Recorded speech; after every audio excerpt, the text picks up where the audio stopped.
why are you at the courthouse when no one is there? We will be back, and I will be letting you know that before we leave. We will be back when the courthouse is open, when the DA is here, but we'll be here to deliver the petitions that you all in the rest of the city have signed. We came last year and did the same thing while he was in office. He didn't show his face, he sent his spokesperson out to give us a message that we could not conduct the investigation while the Department of Justice was doing such.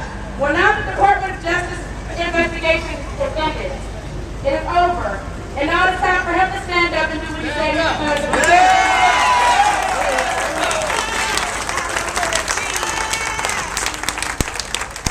I understand the struggle that our DA goes through, that our chief goes through in a corrupting city that they are involved in.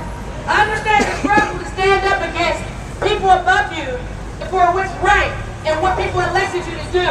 I understand the struggle, but in the midst of corruption, you are supposed to uphold justice. Yes. Someone has to stand up besides us who's in a position of authority to do something about this. Yes. So we plead with DA Zapata today, and we also care enough to help him in his decision by giving him the charges that he so seemingly cannot find for these three officers to be charged with.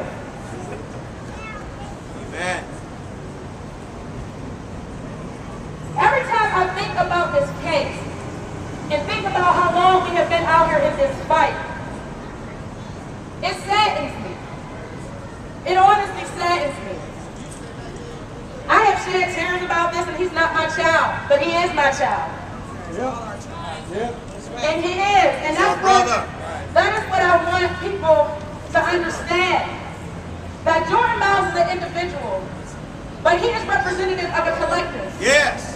He is representative of all of us, of all of our children at that. And it's our responsibility as people to stand up for one another in the midst of injustice. It is our responsibility